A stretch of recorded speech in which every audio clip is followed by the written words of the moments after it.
Programa Palavra Espírita. Apoio Cultural, Drogaria São Francisco. Sempre ao lado da comunidade. Odontologia Lauda. O implante que se transforma em sorriso. Ótica Silvio Joalheiro. Sociedade Espírita, Estudo e Caridade, Lar de Joaquina.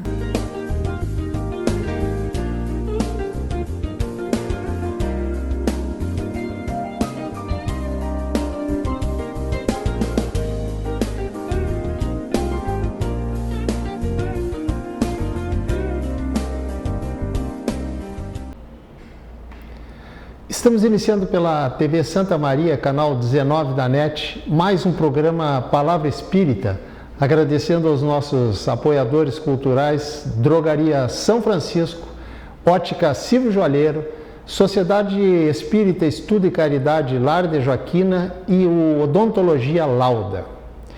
Para aquelas pessoas que não têm NET em casa, o programa Palavra Espírita pode ser assistido também em outras plataformas digitais, como no YouTube, digitando Programa Palavra Espírita, ou assistindo na página do programa no Facebook, digitando simplesmente Palavra Espírita.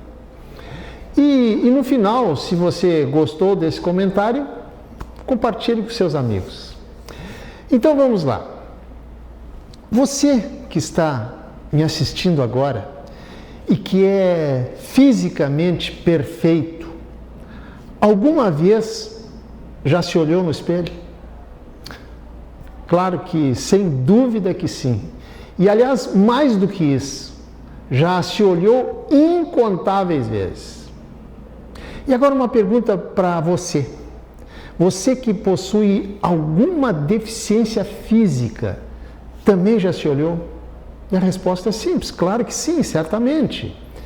Aquele fisicamente perfeito, na maioria das ocasiões em que isso aconteceu, ou seja, se olhou no espelho, com certeza absoluta, olhou para admirar a sua própria beleza ou para deixar-se ainda, digamos, mais apresentável perante os olhos da sociedade. Pois além do estômago, temos a vaidade para alimentar. Já, porém, o portador de alguma deficiência, quando se olha no espelho, o que será que ele pensa vendo a sua imagem refletida? Sinceramente, eu não sei. Mas imagino, deva surgir na sua mente uma grande dúvida, um enigmático porquê. É uma boa pergunta, você não acha? E você seria capaz de dar uma resposta convincente para esse porquê? Difícil, mas como todas as questões difíceis e enigmáticas da vida, a tendência é empurrarmos com a barriga, acreditando a vontade de Deus. Pobre, meu Deus do céu, pobre Deus, né? O tempo vai passando, a vida também, e quando nos damos conta, estamos prestes a passar também, sem entender as razões das discrepâncias com as quais nos deparamos durante toda a nossa existência. Pois o meu assunto de hoje vai versar sobre deficiências físicas e mentais, na visão espírita, logicamente. Eu sei que falar sobre isso é sempre muito difícil, pois que quando paramos para pensar as razões de alguém nascer ou adquirir muitas vezes de forma irreversível esse tipo de problema, imediatamente nos questionamos a razão ou as razões pelas quais Deus, na sua infinita bondade, permitiu que isso acontecesse. E para tentar buscar uma explicação lógica, vamos além do pensar, vamos raciocinar, que, aliás, são duas coisas completamente diferentes. E vamos começar o nosso raciocínio por aqui.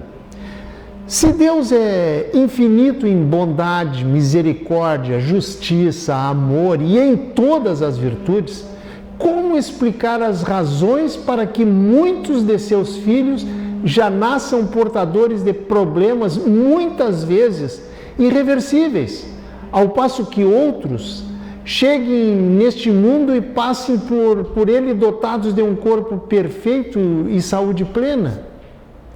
Pois este e tantos questionamentos ligados ao problema da deficiência e outras tantas diferenças humanas não poderão ser respondidos com argumentos sólidos se acharmos que esta vida é a única chance que nos é dada para traçarmos o nosso destino para o resto da eternidade.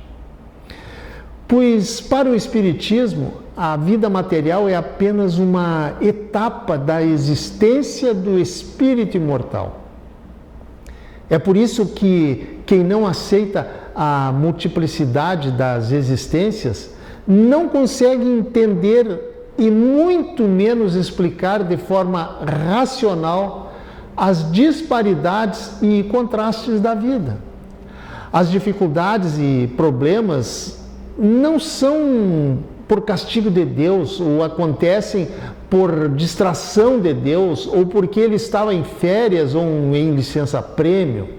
Claro que não. As dificuldades e problemas da vida fazem parte, isto sim, das várias etapas do processo de aprendizagem na vida do espírito imortal.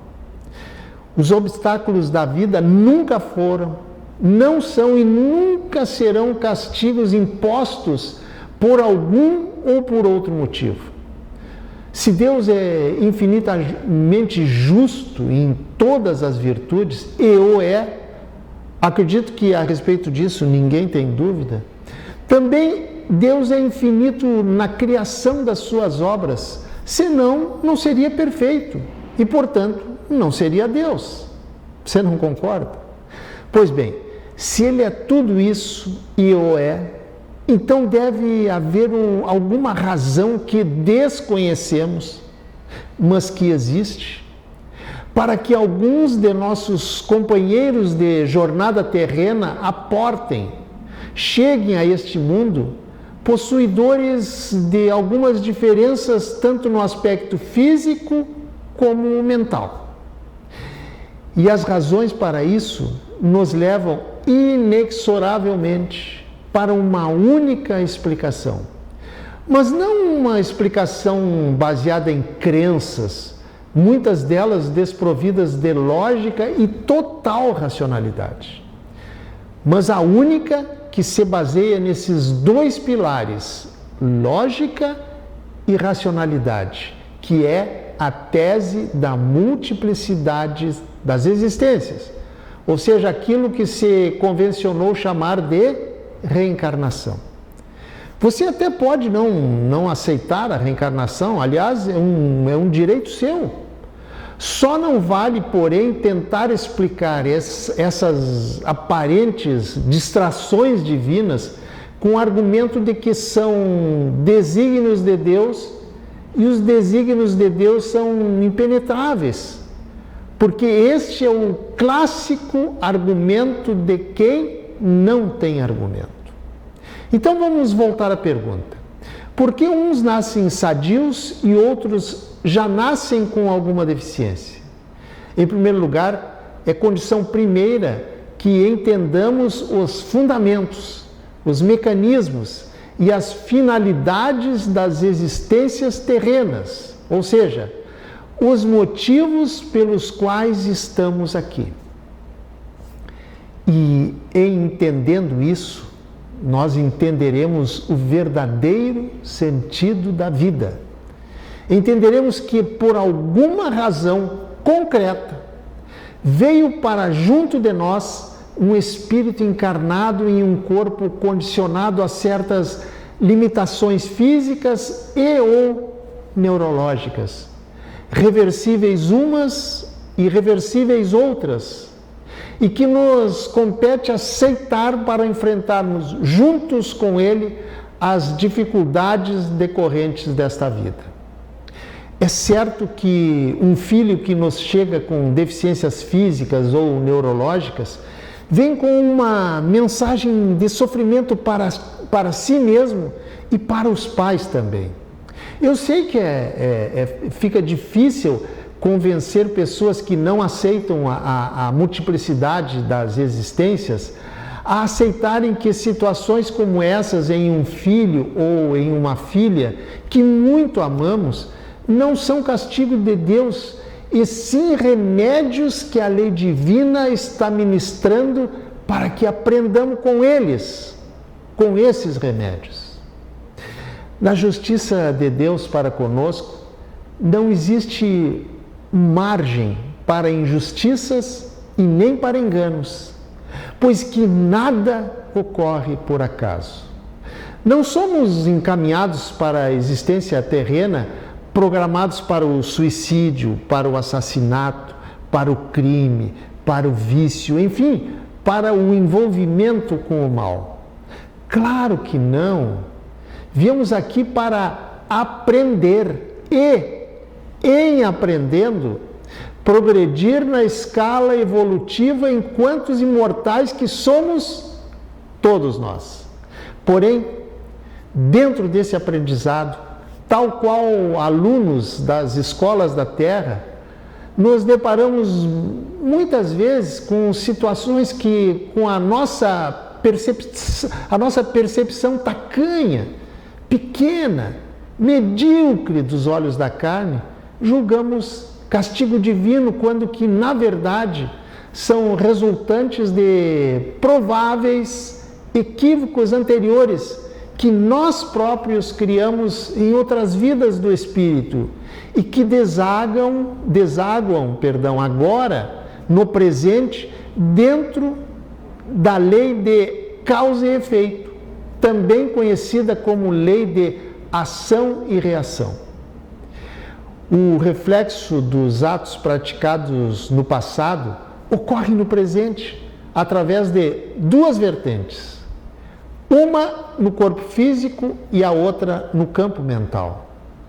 O espírito molda o seu corpo físico conforme suas aquisições, suas conquistas, tanto positivas quanto negativas. Todas essas aquisições, sejam elas de caráter bom ou ruim, se agravam no seu organismo espiritual com o objetivo de promover ajustes e reajustes que muitas vezes se refletem na aparência corporal. No mundo espiritual, o espírito aprende, mas é na vida material, enquanto encarnado em um corpo físico, que põe em prática esse aprendizado. Muitas vezes, para não dizer quase sempre, é que em face do problema da deficiência, seja ela física ou mental, mas principalmente esta, a mental, inadvertidamente chegamos até a duvidar da justiça de Deus, pois desde criança ouvimos dizer que Ele, Deus, é acima de tudo justo, aliás, infinitamente justo. Mas você pode se perguntar, se Ele é infinitamente justo, por que Ele permite que aconteçam essas disparidades entre os seres humanos? Pois neste e em muitos outros casos em que as gritantes e gigantescas disparidades entre os seres humanos aparecem, a ciência explica apenas a segunda parte da verdade, através de causas materiais alojadas no corpo físico. Mas não consegue explicar as causas primeiras, estas alojadas no espírito e, portanto, invisíveis aos olhos da ciência. E isso se dá porque a ciência trabalha com o que ela vê, com o que ela enxerga, com o que ela manipula, ou seja, a vida material, a vida do corpo físico. deixando de lado a outra parte do espírito, da história, que é a vida do espírito. Mas a ciência está errada? Claro que não. Ela, aliás, faz a sua parte.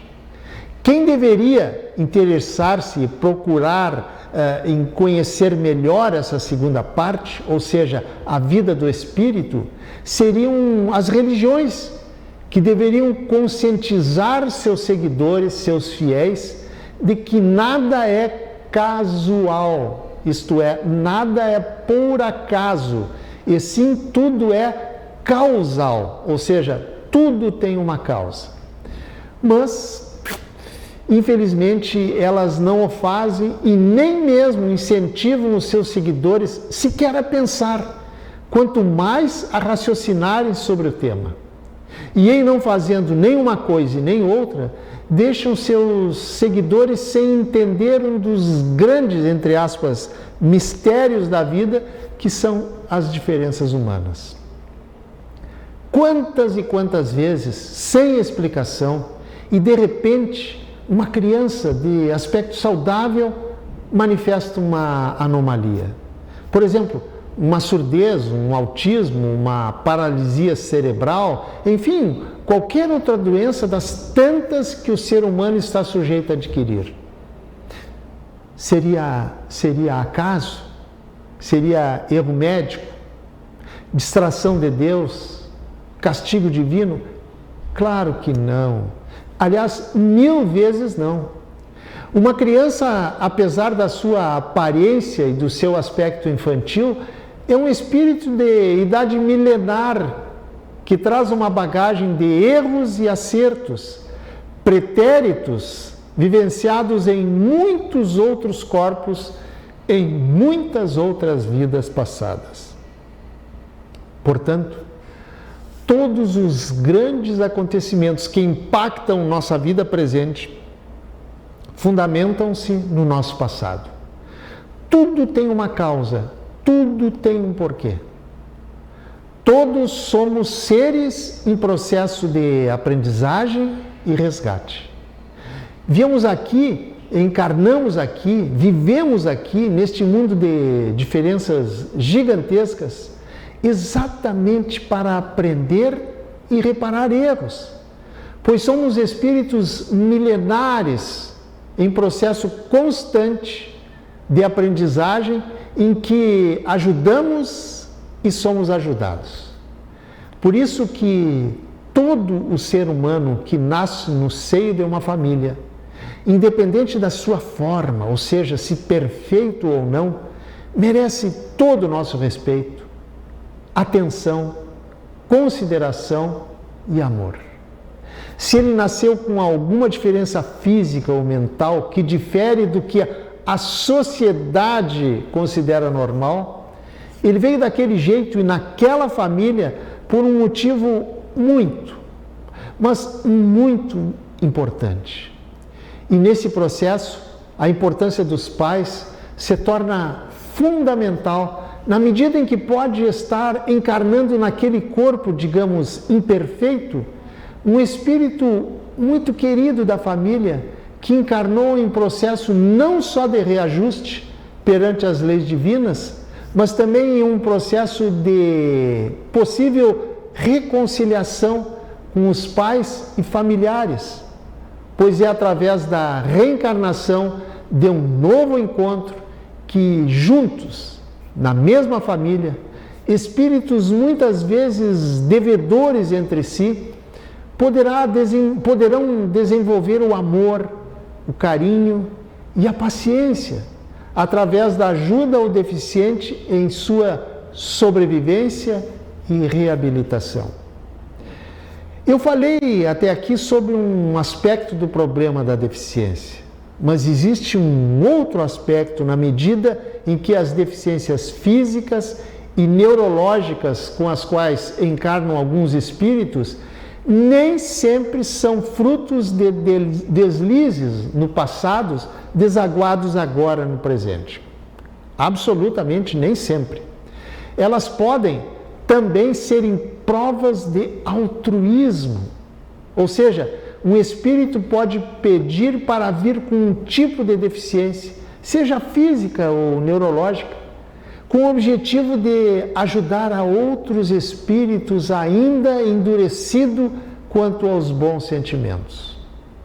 Pois, neste caso, a deficiência não é um resgate, e sim uma prova solicitada para ajudar, por exemplo, os pais a se espiritualizarem na medida em que desenvolverão nos cuidados ao filho bons sentimentos como a dedicação, a paciência, o devotamento, a resignação, a perseverança e tantas outras atitudes que irão ajudá-los a evoluírem e a se espiritualizarem através do amor ao filho ou à filha que necessita.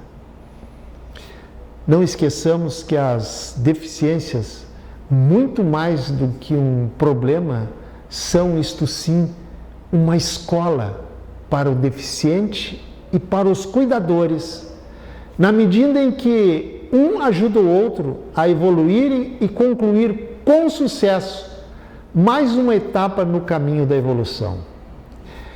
Nesse cenário, a família tem um papel fundamental, seja por ter recebido a missão de ajudar ao deficiente que chega, seja por ter a chance de também resgatar alguns possíveis débitos que porventura possam ter. Gente, a reencarnação nada mais é do que uma nova oportunidade que temos, que Deus nos dá, para reparar erros e excessos que cometemos, em vidas passadas e para, dessa forma, ajudar no melhoramento de seres necessitados de ajuda. Deus permite os sofrimentos e as provas, não por castigo, como eu disse antes, como podem, inclusive, pensar alguns, mas porque sabe que com eles nós aprendemos e progredimos. Esse entendimento é fundamental para entendermos e aceitarmos as deficiências físicas e neurológicas como situações temporárias na vida do espírito imortal. As deficiências são desafios, são uma escola tanto para o deficiente como para os cuidadores, pois quanto maior o amor e dedicação daqueles que cuidam, maior será a chance de resgate de provas para o deficiente e para o cuidador. Um ajuda o outro a evoluírem e concluírem com êxito mais uma etapa da evolução. Por isso que, neste contexto, a família tem um papel importantíssimo e fundamental, na medida em que, recebida essa missão de ajudar o deficiente, tem também a preciosa oportunidade de, em ajudando com amor, subir, progredir um degrau na escala evolutiva. Por isso que culpar a Deus pela situação não ajudará absolutamente em nada. Aliás, pelo contrário, só prejudicará e dificultará ainda mais a condição do deficiente e do cuidador. Por isso é que, frente a situações como essa, é necessário garantir um ambiente de muita oração, muita vibração positiva, sempre buscando em Deus o fortalecimento da fé para cumprir a missão, para tornar esta uma encarnação redentora. Quem tiver interesse em compreender melhor algumas agruras da vida e conhecer algumas histórias de pessoas com deficiência física e que fizeram disso um instrumento e uma alavanca para o seu progresso material e espiritual, procure ler o livro As Aves Feridas na Terra Voam. As Aves Feridas na Terra Voam, de Nancy Pullman de Girolamo. Esse livro pode ser lido gratuitamente na tela do seu computador. Basta entrar no Google e digitar As Aves Feridas na Terra Voam, de Nancy Puma. E para quem quer se aprofundar, um pouco mais ainda, recomendo um outro livro, este de autoria de Vera Lúcia Meirinzek, a mesma autora de Violetas na Janela, cujo título é, abre aspas, Deficiente Mental, por que fui um? Fecha aspas.